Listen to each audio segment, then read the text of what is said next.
നമസ്കാരം. മലയാളി വാർത്തയിലേക്ക് സ്വാഗതം. കേരളത്തിൽ മുഖ്യമന്ത്രി പദത്തെ ചൊല്ലിയുള്ള തർക്കം മുറുകുമ്പോൾ വിദേശ രാജ്യങ്ങളിലെ പ്രവാസി സംഘടനകളിലും ഗ്രൂപ്പ് പോര് മറനീക്കി പുറത്തുവരികയാണ്.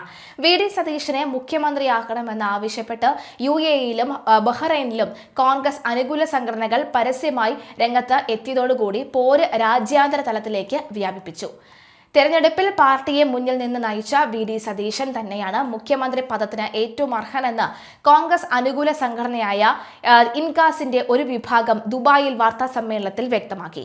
തെരഞ്ഞെടുപ്പിൽ മത്സരിക്കാനാത്തവരെ നൂലിൽ കെട്ടി മുഖ്യമന്ത്രി സ്ഥാനത്തേക്ക് ഇറക്കരുത് എന്നും ജനം അംഗീകരിക്കില്ല എന്നും കെ.സി. വേണുഗോപാലിനെ പരോക്ഷമായി വിമർശിച്ചുകൊണ്ടാണ് സതീശൻ അനുകൂലികൾ തുറന്നടിച്ചത്. സതീശന് ഐക്യദാർഢ്യം പ്രഖ്യാപിച്ച് ബഹ്റൈനിൽ UDF പ്രവർത്തകർ പ്രകടനം നടത്തിയത് നേതൃത്വത്തിന് കടുത്ത സമ്മർദ്ദമുണ്ടാക്കിയിട്ടുണ്ട്. വിജയ ആഘോഷങ്ങൾക്ക് പിന്നാലെ നേതൃനിരയിൽ ഉണ്ടായ പടലപ്പിണക്കം പ്രവാസികൾക്കിടയിൽ പാർട്ടിയുടെ പ്രതിച്ഛായയ്ക്ക് മങ്ങലേൽപ്പിച്ചതായി പ്രവർത്തകർ ചൂണ്ടിക്കാട്ടുന്നു. അതേസമയം കെ.സി. വേണുഗോപാലിനും രമേശ് ചെന്നിത്തലയ്ക്കും വേണ്ടി സമൂഹ മാധ്യമങ്ങളിൽ മറുഭാഗം പോസ്റ്റർ പ്രചാരണം ശക്തമാവുകയാണ്. വ്യക്തിപരമായ സ്ഥാനമോഹങ്ങൾ മാറ്റി നിർത്തി ഹൈക്കമാൻഡ് എത്രയും വേഗം അന്തിമ തീരുമാനമെടുക്കാമെന്നതാണ് പ്രവാസി ലോകത്തെ സാധാരണ പ്രവർത്തകരുടെയും ആവശ്യം. നിലവിലെ സാഹചര്യത്തിൽ എന്തായാലും നീക്കങ്ങൾ ശക്തമാവുകയാണ്. പ്രവാസികൾ ഒന്നടങ്കം ശക്തമായി തന്നെ മുന്നിലേക്ക് ഇറങ്ങുന്നു എന്നതുകൂടി ഇവിടെ എടുത്തു കാണേണ്ട ഒരു കാര്യം തന്നെയാണ്.